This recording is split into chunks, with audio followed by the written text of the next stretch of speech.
Well, we want to welcome all of you to this evening's presentation, and I think you'll find that it's going to be very interesting for you. It'll challenge some things in your thinking. It's going to give you a good idea of what the things that people are missing in their health, and that is the most common barrier to great health. Can you guess by the screen what it is we're going to talk about? Yes, exercise. We're going to talk about exercise. Whenever people phone the center who are following a program that we've set them on, never fail. I'll ask them, are you doing this? Are you having your water? Yes. Are you eating your raw foods? Yes. And getting lots of raw foods. Do you exercise? Well, if I said it to you tonight, you know how many people would go, well, I try. You don't need to try. You can't have perfect health without it. It is impossible. Impossible. So you're going to see some exciting things tonight. First of all of the diseases that plague mankind, the 22% that's seen up here on the screen, let me see if I can get my little arrow there, find my arrow. Oh, there it is right there. And I'm going to go up here to where the 22% is. What disease do you think that is? Causes 22% of the deaths. No? Heart disease. Heart disease. Let's go up here and we'll see this one right here. Which do you think that is? You said it. It's cancer. Yeah. What about the 23%? What do you think that one is? Old age. Well, natural causes. So that's a pretty good guess. Natural causes. But isn't it a shame that 23% of all the deaths are from natural causes? Shouldn't it be the other way around? You know, you'd think it would flip around, get those percentages to somewhere where they should be. Now we're going to talk about the circulation in the system, showing all of the arterial sculptures within the human body, from the heart, the kidneys, and so on. And we read that perfect health depends upon perfect circulation. The health of the entire system depends upon the healthy action of the respiratory organs. If we would have health, we must live for it. That is quite a statement. But that statement I found over the years is absolutely necessary. You've got to plan your health. It doesn't just happen. You've got to do something to produce it. We naturally go toward the grave. We naturally do the things that do our bodies harm. So if we want to have health, we've got to stop doing those things and do what is right to obtain perfect health. There's a group of blood cells right here in this picture here, and usually they're not found in this form in the body. But red blood cells make up almost half of your blood volume. Their primary function is to carry oxygen and other nutrients to every cell in your body. And I know these blood vessels, they can look pretty big there, can't they? Those blood vessels are actually very small. You'll see in a very short while. This right over here, we've got some hardening of the arteries taking place, and this is an artery feeding into the heart. I'm going to show you an interesting group of statistics here. Contributing factors to hardening of the arteries are high cholesterol levels, smoking, high blood pressure, diabetes, high-fat diet, obesity, and lack of exercise. Lack of exercise leads to hardening of the arteries. And so many people, that's the hardest thing that they have to do. For some reason, we don't want to get up off the couch. But every single time that Jeannie and I go to say, well, we don't feel like exercising, we go. And by the time we get home, we're glad we went. Now, this is a femoral vein right in through here. This is right in here is behind a person's, see if I can get that pointer up here somewhere. There it is, right there. Okay, right in through here, this is right behind the knee area of your leg. This is a rough drawing. I'm going to show you what an actual person's leg looks like here in a few minutes. But right over here, we've got the saphenofemoral junction right in through here, right behind it. This is where the actual vein coming up from the bottom of the leg meets behind the knee, and the junction that you see right in through here, if I can get the thing to stop, just whoa, right in through here, that's where it connects to go right back up into the heart. Okay, but in through here, a lot of people have there's a valve right in through here that gets blocked. It doesn't get blocked. It just stops working totally, and so the blood can't get back up the leg. And as a result, going down here to the long saphenous vein, these veins here, they start to bulge out because the blood is not pulsing up through the veins back up to the heart. Standing up on your toes, for instance, if you have a standing job, always going up and down on your toes will help the pulsatile flow of the blood because your calf muscles, both the gastrocnemius muscle and the soleus muscle, both of them comprise the calf muscle, they are actually like two more hearts. They pump blood from the lower extremities back up to your heart, creating less work for the heart. Not many people know that. Horses have what they call frogs on the end of their, underneath their, the hoof. And if the horse stands still for too long, they go lame. But when they move, the frog does the pumping of the blood back up. So when a horse is running, the heart's really not working as hard as we might think it is. The pulse is coming from the frogs working properly on the horse's feet. Same thing happens to us. When you go for a walk, walk up on your toes to force the calves to work. And it is an incredible way to get a good workout for your calves. And if your calves feel sore, by the way, the next day, that shows you they haven't been used to working. That's what it shows you. Now here's an actual human leg. Look at the varicose veins happening here. Right across here we're going to see there is the femoral vein right there. Right below it you're going to see where the, click that button to get it to work again. There we are. That is the saphenofemoral junction, and right down in through here you'll see the long saphenous vein right in here. Same correlation as what you see over here in this picture. It's happening right over here in this side as well. Right over here. So, how do we get rid of those things? Well, we're going to show you how to do that. Did you know that varicose veins can be reversed without surgery? Isn't that nice? If you're on your feet for a long time, like all day, what you want to do is when you get home, even though you're standing and you're standing up on your calves and you're doing the things you should do, when you get home, lie on your back, do about a 45-degree with your legs, put your heels up on the wall, about a 45-degree angle, and stay there for about 10 to 15 minutes to allow the blood that is pooled back out of the lower extremities back into the system. This will help prevent any varicose veins you currently have. It will stop them from getting worse. That's a nice help, isn't it? And if you're having the right diet, the right foods, the right lifestyle, you're going to see those veins actually reverse. And I've seen them even on myself, the veins reverse that way. So that's healthy blood, what we see there. This is not so healthy blood. Up in through here, we find that we have all kinds of what's called cholesterol in the system. If you notice where the arrow is, you'll see little dark marks that look like pencil marks. You see those?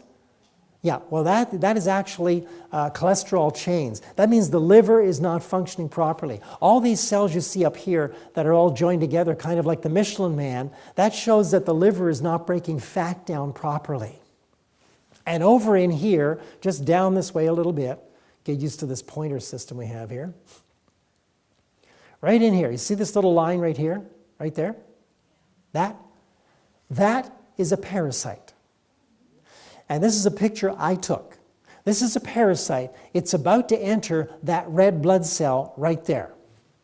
And so I'm going to click the screen here, and the screen's going to go forward in a little sequence, and you're going to see this wonderful little parasite crawl inside the red blood cell because it's going to eat the cell from the inside out.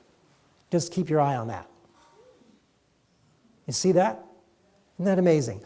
If that cell was healthy, the parasite wouldn't bother it. They only attack sick cells and move them out of the system. I think that's rather unique, isn't it? So when we get cells that are sick and parasites are in the body, that tells you the body is not healthy. Do flies cause garbage, or does garbage cause flies? Which is it? Garbage causes flies. Remember when Jesus was approached by the apostles, and he says, "The prince of this world cometh, and hath nothing in me." There was nothing in Jesus for Satan to feed on, no sin in Christ's life. And so it is with the parasites. They feed on things that are sick, things that are in a parallel sinful. So, as we move on here, I'm going to show you an interesting movie clip. And I hope I can just, I can pause this when I want to, just by finding my little screen here. But actually, I'm going to go here, and I'm going to pause it here, because this is really handy for me. Now, I want you to tell me, do you see a red blood cell on this screen anywhere? Anybody? You can't see one. Well, it's on there. Okay, what can you make out? There's the human egg right up in here, as we see. There's the human egg. Oh, come on. I'm just going to work it for you right from down here and talk to you. You can put your camera on me, but it's okay. People should be looking at the screen. So now, there's the human egg right there. There's a red blood cell on this screen. I'm going to show you something really interesting. Let's move the screen in a little closer. See if you can figure out what's going on. Look at this. You see a red blood cell? Okay, you got it now. Well, look how small it is. How small is a human egg? You can't even see it with the naked eye. But look at that. Now, we're going to go even smaller. Let's see some of the smallest things, even past the red blood cell. Look what we're getting into now. We've got bacterium, we've got lysosome, we've got mitochondrion. Look at these, and it still keeps going. How small is this world that God's created? Wow, hepatitis virus, see that one?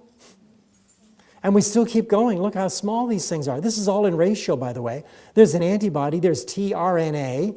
Look at that, hemoglobin, phospholipid, methionine. Look what we have here, a carbon atom. The smallest known substance ever, a carbon atom. So you can imagine how small a carbon atom is when you can't even see a red blood cell with the naked eye. The pictures I showed you are magnified 1,000 times of the red blood cell. Magnified 1,000 times. Now, here's the exciting thing about all of this. I'm back on the screen again here. There's the human brain. Most of the blood vessels in your brain are so small that the red blood cells can only fit through them single file. Okay? Now, does that give you an idea of how small those blood vessels are?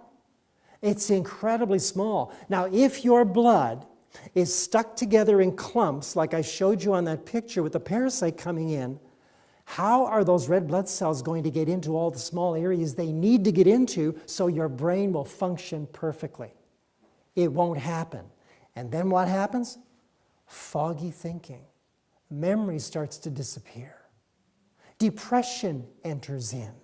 Anxiety takes place. Stress becomes a super overload. Something very small can become like the straw that breaks the camel's back. And the diet that most of North Americans are eating, the diet that's predominantly animal-based, predominantly cooked foods, is going to produce such a brain. A brain that cannot understand truth. Cannot understand it. So, let's take a look at this.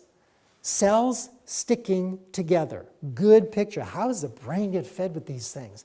These are free-flowing cells. This is what your brain wants, the free-flowing cells. Now, can these cells that are sticking together, can they become free-floating cells? Absolutely. Putting in living foods and getting the right amount of water and exercise helps do that to the cells, makes them free-flowing. I give people a couple of months when they're on our diet and lifestyle in order for their cells to become free-flowing. If they're on a cleanse program, in less than 10 days, their cells are just flowing freely all over the body. Now, here's something rather interesting. Did you know that if you had enough time, say about 2 or 3 days, and you had a blocked artery in your heart, going into your heart, within 2 to 3 days, if you had enough time, your body could build a bypass around it. It'll build its own bypass. Here's the really exciting thing. If you're exercising properly, your body, in the brain, can build new blood vessels into previously unreached areas of the brain within minutes. Within minutes. That is absolutely mind-boggling. If you want to reduce the risk of Alzheimer's and all these type of diseases, you've got to start doing something. And I'll tell you the truth, exercise is the only thing that causes that to happen. If you want to fry your brain, just be sedentary. Just sit down all day, and you'll do a wonderful job at decreasing the use of the brain. So, joint surfaces have a very limited blood supply and for the most part gain their nourishment by absorbing fluid. This simply means that a cartilage takes up fluid in the same way that a sponge takes up water when squeezed and released. So if you want to get somebody will say, well, my joints hurt. Too bad. Move them. Go and walk as much as you can and come back and do it the same thing the next day. And you'll discover, that's funny, my joints don't feel as sore. Because you see, they need the fluid brought into them through movement. That is a key element, through movement. For every glucose molecule converted into usable energy with adequate oxygen present, that is a key thing, 32 molecules of ATP are produced. Now remember the first night presentation? What's ATP? That was the adenosine triphosphate, the usable energy created from glucose by the body. Does anybody remember that? Those who were here, remember that? Yeah. And so how important is it to get the glucose? It is extremely important. 20% of all the nutrients or all the glucose that your body puts in is used by the brain. So that's a small tissue using 1/5 of all the body's energy. Incredible. But if you don't have enough oxygen present, for every glucose molecule converted, you'll only get 2 molecules of ATP produced. Look at that. From 32 molecules to just 2 molecules. That is 16 times the difference. You want more energy? Well, I'll tell you, exercise puts more oxygen in. So you get more energy from your food. You get less free radical damage because oxygen sponges just sap up free radicals and take them out of the body as carbon dioxide. Isn't that interesting? So you get a carbon dioxide-rich blood, you've got a very tired person, chronic fatigue and so on and so forth, all set in. This is from a health of the U.S. workforce declining. And as you can see, sleep problems, stress, high cholesterol, overweight, obese, so on and so forth. But look at this. No regular exercise and overweight or obese, they tie in together. But that's producing more problems in the workforce in the U.S. Are these very things. Not enough exercise and too many people are eating, which is caused by no exercise as well. It's one of the contributors. Okay, my little clicker, just click away. Notice this person here. I think they got a lot of paperwork to do today, you know? And that's what we've become. In this computer-based world, brain work is increasing along with being sedentary, while physical activity is actually decreasing. Do you agree? Yes. In the place where we live, it's called Bay St. Anne, New Brunswick, and New Brunswick, Canada. And when I was young, growing up in New Brunswick, anytime you were out on the street, you'd see kids everywhere. But now I walk out, and you don't see any. Guess where they are? At the computer, with their computer games. They are literally making their brain like a jello. It's just becoming like jello. They don't think at all. Wow. You may think those computer games are good for you. No, they're not. Risk an early death. Just do nothing. What do children do today? That's just astounding to me, and you'll see it. The children just love these computer games. Just do nothing. Here's an interesting statistic. 9 out of 10 kids risk growing up to have unhealthy amounts of fat on their bodies. And that's from being sedentary, doing nothing. It's the hardest thing for us to do, but I'll tell you, wow. Now, in my opinion, this is the finest man-made computer in the world. And that is a MacBook Pro 17. It's called Portable Genius. And when I started working on it, I was so frustrated because I was used to working with a Windows system, and a Mac is a completely different operating system. But I had to make my brain work to learn the system. So now I'm ambidextrous. I can go from a PC to a Mac and understand them both. I'm bilingual, kind of, I guess, right? Bilingual. But you see, what we need is we need things to stimulate the brain. Make it work like it's designed to work. You can't outwork your brain. And we're going to show you some fascinating things on the night when we present Losing Your Memory. Don't forget to watch this. It's a presentation that will blow your mind what the human brain can do if we treat it right. As I've said before, your body is used to carry your brain around. So what are we doing with the body? The body's supposed to feed the brain, exercise the brain, and carry out the brain's messages, carry out the brain's promptings. We've got to really learn how to do that. But you see, the finest man-made computer in the world. What is the finest computer in the world? You got it. The human brain. Absolutely incredible. So now you can use these treadmills to exercise your brain. Did you know you could do that? But not like this. That doesn't work very well.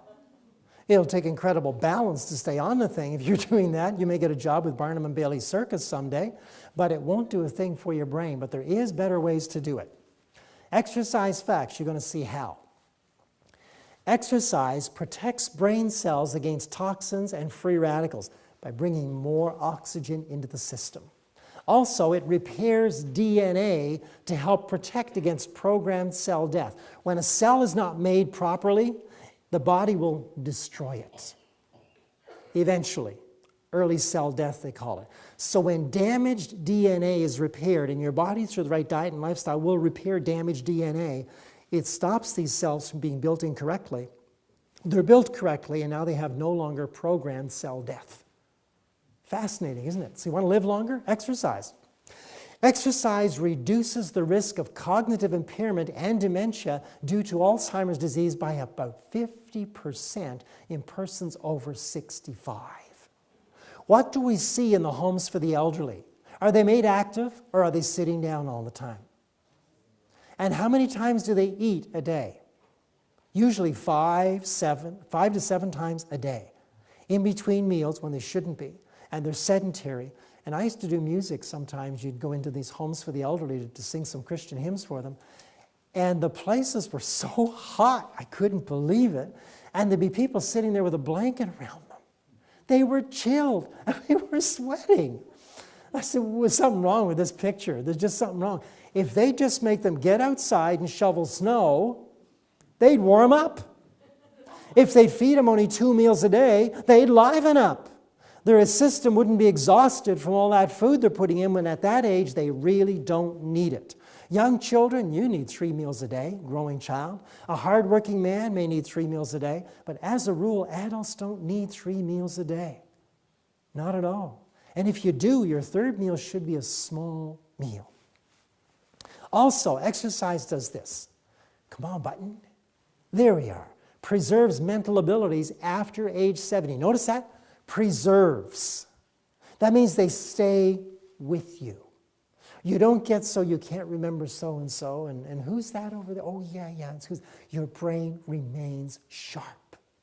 Very sharp. That is so important. It reduces the risk of depression. Also reduces strokes to the deep brain areas. You're going to see how important that is.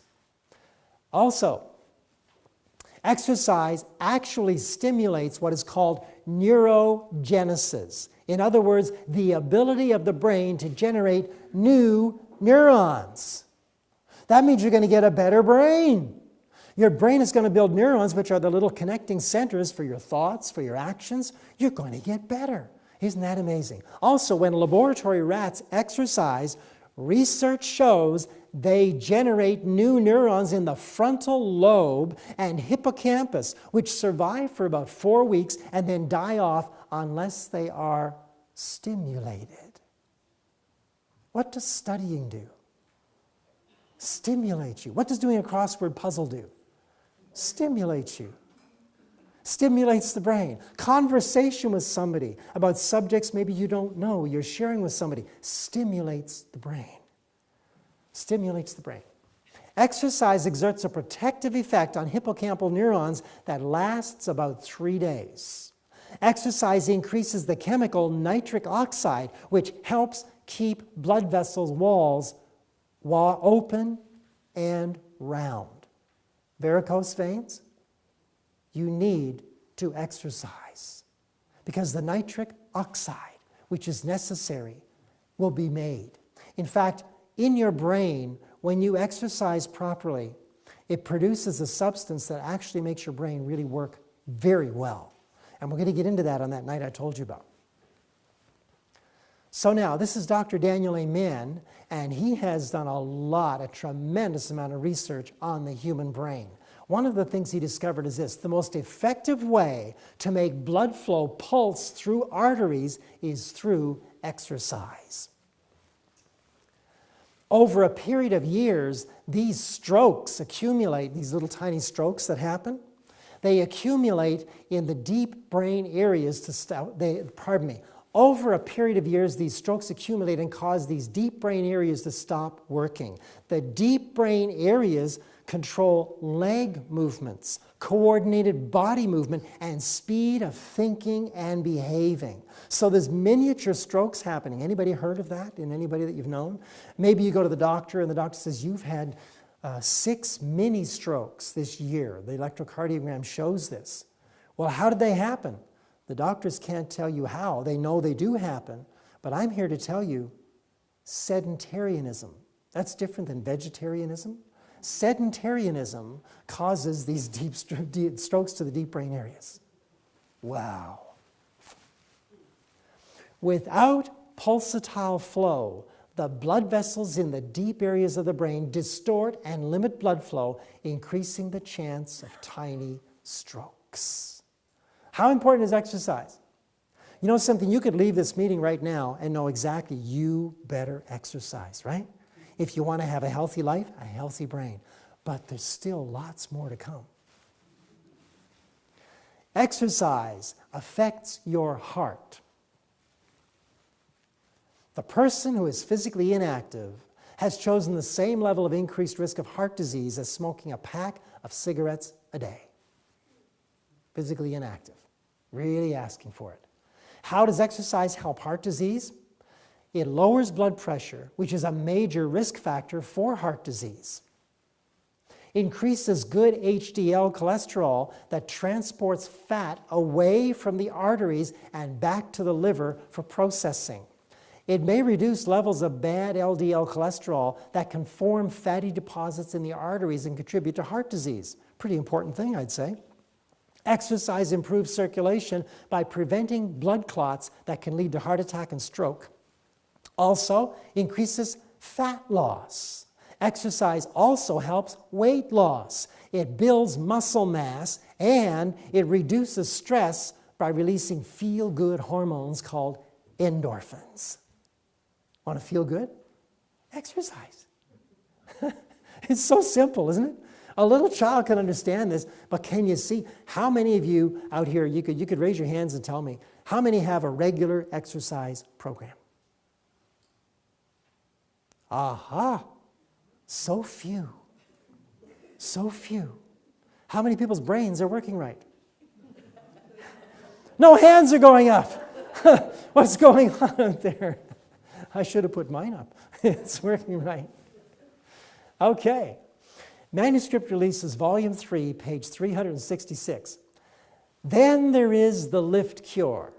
This, many suppose, is doing a great deal of good. It may be if this is not overdone. That's the operative phrase right there. This is not overdone. But the result has been presented to me. Who would have presented that result to Ellen White? Joe Weider? No. God. God. The muscles of some never recover. A strain that is unnatural is brought to bear upon the sinews, muscles, and nerves, which the machinery was not made to endure. That's what she's talking about. People like poor Arnold. The price he's paid to look good. What the fallen carnal nature thinks looks good, right? All those muscles, all that pain.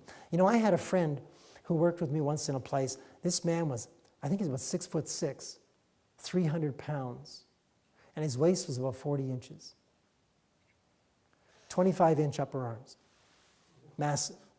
But sometimes he'd get out of bed in the morning, his knees would go out of joint. And so once I had to carry him out to the car. We were working together, and his knees gave in. I had to carry him out to the car. 300 pounds. Look at me. Let's go out to the car.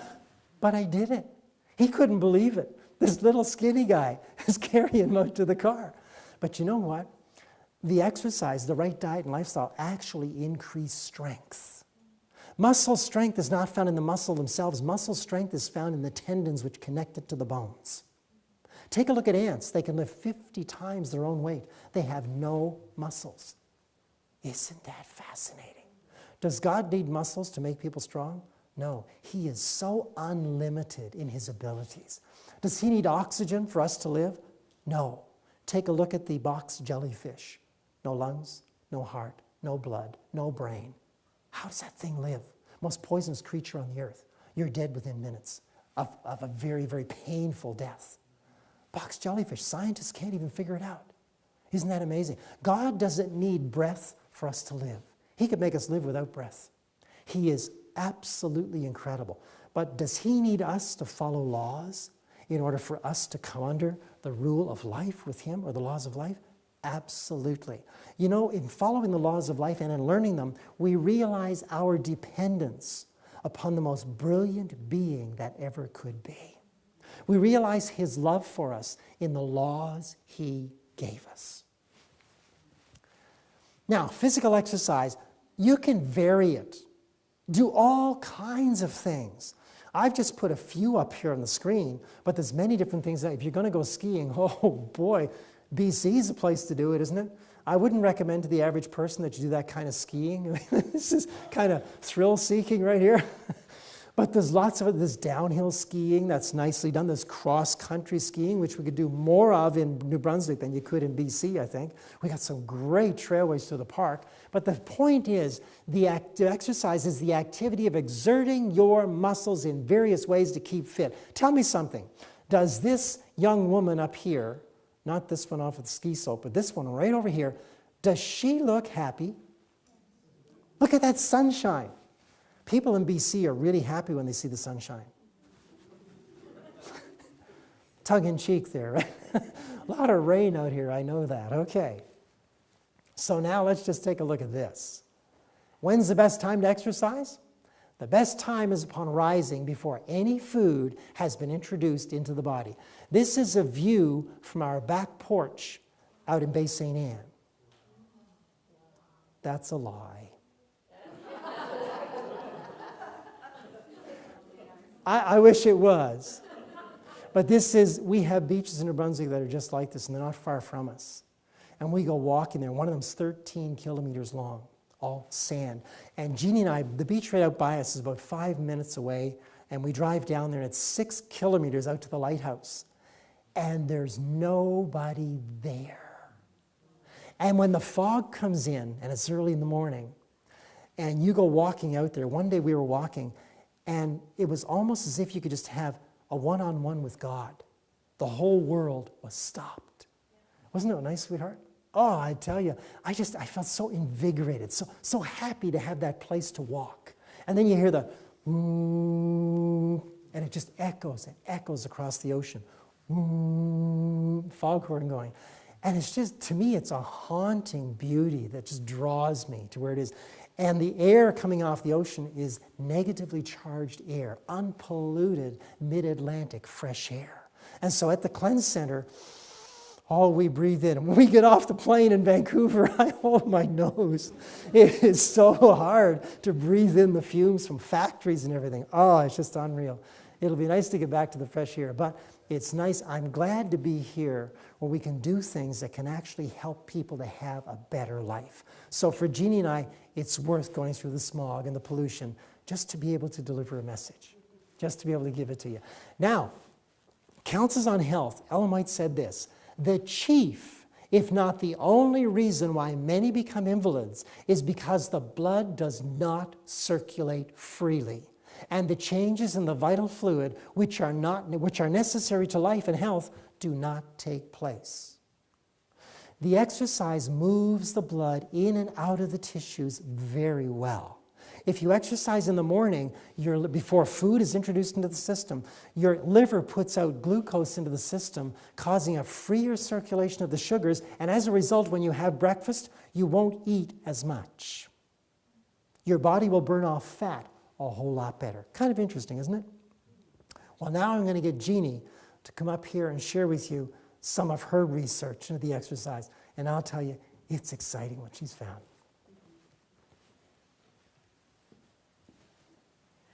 Okay, we're going to take a look now at some of the research that supports what Rudy's been talking about with exercise, and I think you will find this very, very fascinating.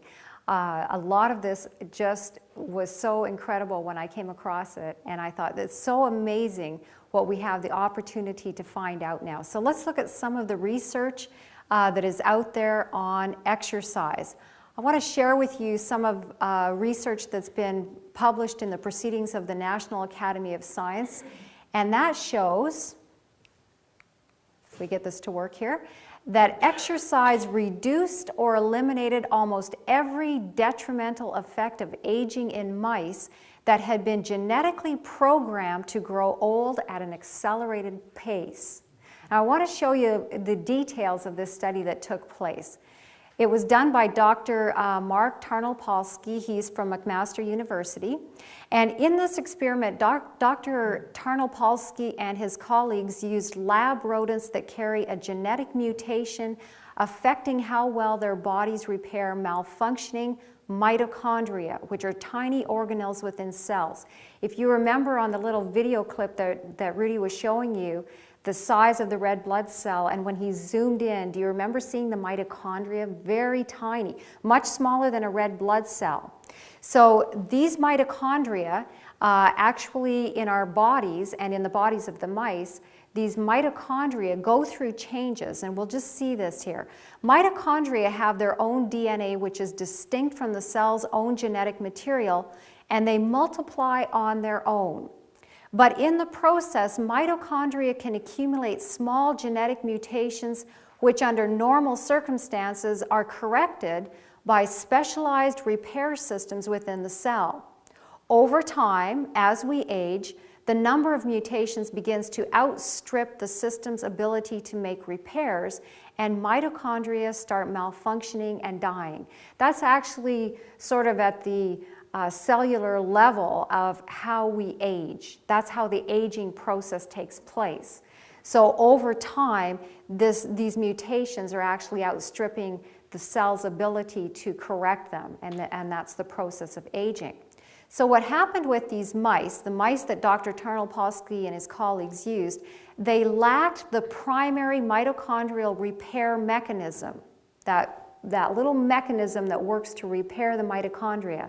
So they developed malfunctioning mitochondria early in their lives, as early as 3 months of age. That's the human equivalent of age 20. By the time they reached 8 months or their early 60s in human terms, the animals were extremely frail and decrepit with spindly muscles, shrunken brains, enlarged hearts, shriveled gonads, and patchy graying fur. Listless, they barely moved around their cages. All were dead before reaching a year of age. So they did not have that specialized little part in the mitochondria that repairs it. And so they aged very rapidly. Now, they had been genetically programmed for this purpose so that the scientists could actually study them, okay?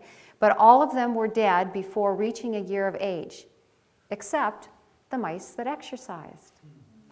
Part of this group, they actually placed on an exercise program. Let's take a look. So half of the mice were allowed to run on a wheel for 45 minutes 3 times a week, beginning at 3 months. That's the human equivalent of around age 20. These rodent runners were required to maintain a fairly brisk pace, Dr. Tarnopolsky said. It was about like a person running a 50 or 55-minute 10K. 10K race is about 6.2 miles. The mice continued this regime for 5 months. So for 5 months, they were running 45 minutes 3 times a week at this pace, and that's a pretty good pace. That means you're running 10 kilometers, or for those that are maybe watching that are used to the imperial system, that's 6.2 miles. So that's pretty good pace, running that pace that they were doing 3 times a week. So they were on a good exercise program. At 8 months, around age 60 in human equivalent, when their sedentary lab mates were bald, frail, and dying, the running rats remained youthful. I want you to remember they too were genetically programmed to accelerate aging. They did not have that repair mechanism in their mitochondria either. They had full pelts of dark fur, no salt and pepper shadings. They also had maintained almost all of their muscle mass and brain volume. Their gonads were normal, as were their hearts, and they could balance on narrow rods, the show-offs. Isn't that amazing? Just from exercising, just from running these rats on this exercise program, this is what happened. At 1 year, none of the exercising mice had died of natural causes. That's incredible. All of their lab mates had died. None of these ones had died of natural causes. Of course, some were sacrificed for the purpose of the experiments that were being conducted. That to me is amazing what took place. So even though their little cells were programmed to age rapidly, exercise overcame that. That should be encouraging to each and every one of us, that we too can have better health. According to Dr. Tarnopolsky, the researchers were surprised by the magnitude, the impact that exercise had on the animal's aging process. That's amazing. I just love that study. And there's the source, Can Exercise Keep You Young? Let's look at some more. A bone study that was done. So in a study published late last year by researchers at the University of Southern California, the femurs of healthy adults, some in their 20s, others past age 55, were scanned with magnetic resonance imaging. The researchers found that in both young and old, the amount of fat in the leg's bone marrow was inversely related to the amount of bone. The more fat in the marrow, the less bone in the thigh. So this obviously would not be a good thing. So the more fat that you would have in your marrow, the less bone you're going to have. So you would want to make sure that it worked the opposite for you. So let's see what took place here. Experiments by Clinton Rubin, he's the director of the Center for Biotechnology at Stony Brook University, has shown that mice placed on platforms that were gently vibrating, it's an approximation of the forces generated by the muscular contractions of a gentle stroll, developed more bone density than mice who just sat around. Closer examination of the marrow in these experimental mice found that specific genes and gene transcription factors had been stimulated by the vibrations and had in turn directed the stem cells to transform into bone. You have stem cells that your body makes, which can be made into various cells. They're sort of like a beginning, and they can be made into this cell or that cell or whatever the body is needing. But what happened just from approximating a gentle stroll actually caused the cells to then, or the bodies to cause these cells to be turned into bone. Instead of more fat than in the marrow, they had more bone. That's good news too. So we can strengthen our bones through exercise. And in fact, some additional part of this research, which I didn't include up here on the screen for you, is that they found when you split the exercise up, so rather than, say, going for an hour walk, if you split that up through the day and you do 2 half-hour segments, you actually have a better effect taking place in your bones. Isn't that interesting? So if you have the opportunity to split that exercise time up, it will do you that much more good. Now, don't just do a half hour in the morning and then say, well, I'm too busy in the afternoon, and you miss out on your other half hour. You're better off to get that hour then in the morning and not split it up and lose out in the afternoon if you're going to skip it. A lot of times people allow their busy days to overtake where they should have been exercising. But if you can do that, that is a better way to do it. That will strengthen your bones just that much better. Okay. A study of 500 people at the Mullen Clinic, a preventative medicine and wellness center in Scottsdale, Arizona, found that 75% of those who worked out in the morning did so regularly, compared with just half the afternoon exercisers and a quarter of the post-work crowd. Isn't that interesting? So, as Rudy mentioned earlier, he mentioned that exercising in the morning is the best time before you put any food into your body. But also, if you make that a habit, you will be more likely to do it. The research has shown that. So you're much more likely, if you start your exercise program as a morning routine, to keep that as a routine. I know that's when we do it too, and it feels good. You feel good for the whole day if you get out there and exercise first thing in the morning. And you will find too, it's easier if you decide to walk later in the day or do whatever exercise, go to the gym or have a swim or play some tennis, go for a bike ride, whatever it may be.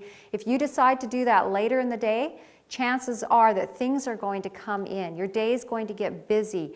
We all have unexpected things that happen, and then that gets pushed aside, and we say, well, I'll make up tomorrow, or I'm feeling tired today, or there's a million things that start taking place that interfere with our exercise program. But if you do it first thing in the morning, it's kind of like the Bible study. If you do that first thing in the morning, you are more likely to have a regular study time. Exercise is the same way. When we start putting things off, we tend to not do them later on. So I'd encourage you to try to start early in the day. I'm going to give you a formula here. It's called a Carvonen formula. And this is a formula that physiotherapists will actually use to help their patients. And this is a formula that you can use. It will be individual for each and every one of you. And it will be based on your current status of health. And you can recalculate the formula every couple of months as your health improves. Your numbers will change in this formula. What this formula is designed to do is to help you to exercise at a rate that is going to be working your heart, but not overworking your heart. And that's important because over the years, as we actually had a health center for a period of time out west here in Alberta. And because of the area that we were in, we actually had to have security cameras on the outside of our building. But it was very interesting because sometimes as our guests would go out for their walk and we would just see them come up on the monitors there. And the walk was more kind of like a stroll. It was just a little stroll out. Well, let's look at the flowers, and they were having fun talking and everything. A stroll is nice, but a stroll is not your exercise. Okay? You need to exercise to the point where you're going to be doing good for your body. And a lot of times people don't know where that is. There's different things people have said, well, should I walk until I'm out of breath and unable to talk, or what's the best way to do it? I would suggest using this formula. And we're going to go through this. It's very easy to do, very simple. It may seem complicated, but it's very simple. So the very first thing you're going to need to do is to determine your resting heart rate. Determine your resting heart rate.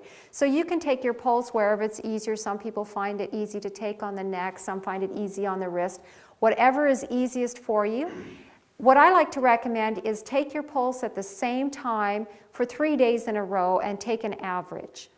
Okay, that will give you a more correct idea. So maybe you want to do it, say, first thing in the morning when you wake up. You just want to check your pulse, jot that number down, and do that for 3 days, and then just take an average of that. That will be what's called your resting heart rate. Now you're going to need to calculate your intensity level. Okay? If you are a beginner, if you've not been on an exercise program, or you've just started into an exercise program just recently, then place yourself as a beginner.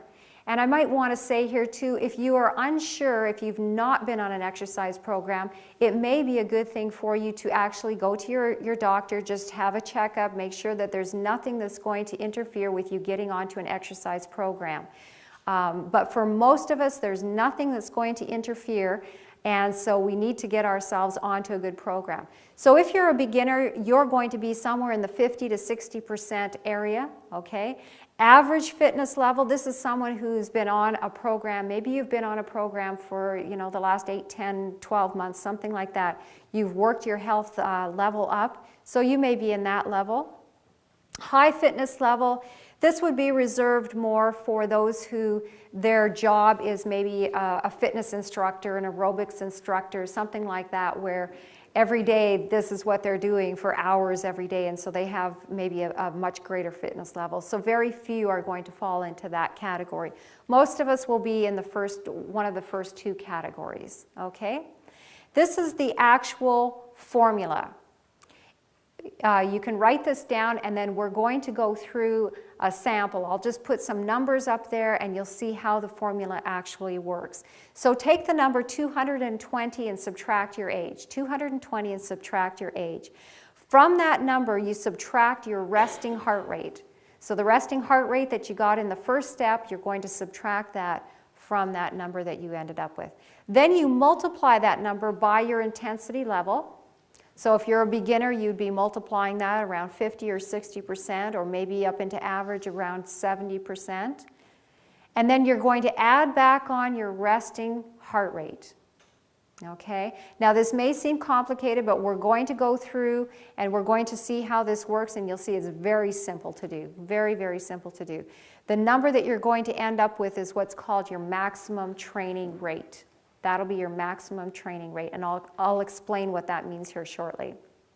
Let's just take a look here at an example of how that might work. Let's say we checked our resting heart rate and it was 72. Okay, I'm just putting numbers up. Your numbers will be different. Everybody will have different numbers here, but this is just a sample here.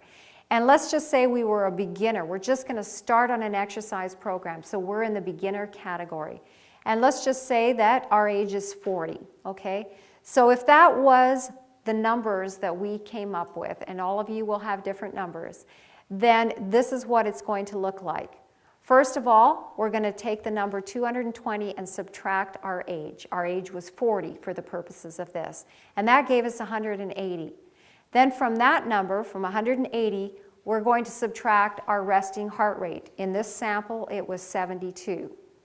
Then we're going to multiply that number by our intensity level. We're just a beginner, and so we're multiplying by 50%, okay, which gives us 54. We add back on that resting heart rate of 72, and that brings us to 126, what we call the maximum training heart rate. What that means then is when I exercise, if that was my numbers, what I came up with, that would mean then when I was exercising, I would need to get my heart rate to 126 and maintain that there for at least 20 minutes of my exercise time. Okay? Now all of you will have different numbers. You may have 120, you may have 130. It's going to depend on your own specific numbers, okay? But what you want to do is find out what your maximum training rate is, then keep it there and maintain that for at least 20 minutes of your exercise time. Now you might be saying, how am I going to keep that there? How am I going to know it's there? I recommend getting those little heart rate monitor watches. Those work great. You can pick them up, Canadian Tire, Sears, Walmart, almost everywhere has these little heart rate monitors, and you can just keep a check. It's very easy just to keep a check as you're exercising and see what your heart rate is. If you find that you're not exercising quite hard enough, pick up the pace. Now sometimes I know couples will come and, you know, maybe the husband says to us, you know, well, you know, she walks too slow and I can't get my heart rate up, or vice versa, okay? Sometimes it's the other way around. If that's the case, if you're with a walking partner or someone who, you know, you can't go at a pace that's giving your heart a good workout, put a backpack on, put some weight in there. That will get your heart rate up. You don't have to walk real fast. You can strap some wrist weights on. You can strap some ankle weights on. There's lots of things that you can do to help pick up that heart rate and get the benefit. So even if you're going at a slower pace now, you're going to pick the heart rate up and get a good workout as well. So those are some easy things to do. But try to maintain that. If you find that you're exercising and your heart rate is going too high, then just slow that back down until you get back to where your range should be, and then just try to maintain it in that area. Okay, so it's very easy to do. Okay, let's, whoops, we went the wrong direction here. I have to get used to this clicker because we switched the buttons from last night. Okay. So 126, our maximum heart training heart rate. Okay. Edward Stanley, he was the Earl of Derby, and he had this to say: those who think they have not time for bodily exercise will sooner or later have to find time for illness. And that is the truth. If we don't think that we have time to exercise, we will find that at some point we are going to be sick. It's a given. We can't have health, we cannot be well unless we exercise. Very important. There's all kinds of things that you can do to integrate exercise into your day. You can do things if you have stairs in your house. You can run up those stairs. You don't have to just walk up them. Okay? You can actually run up them, pick up the pace. Exercise harder, or look for ways to move your body instead of sitting and being sedentary. And you will find that your body will repay you with health. There is no drug in current or prospective use that holds as much promise for sustained health as a lifetime program of physical fitness. That comes from the American Medical Journal. No drug. There's no drug in current or prospective use that holds as much promise for sustained health as a lifetime program of physical fitness. And that is so true. Well, we hope this has been encouraging for you, and that all of you will be encouraged to start an exercise program if you haven't, or to carry on with your program, be more committed to carrying on for the future. Take a step toward better health. Thank you.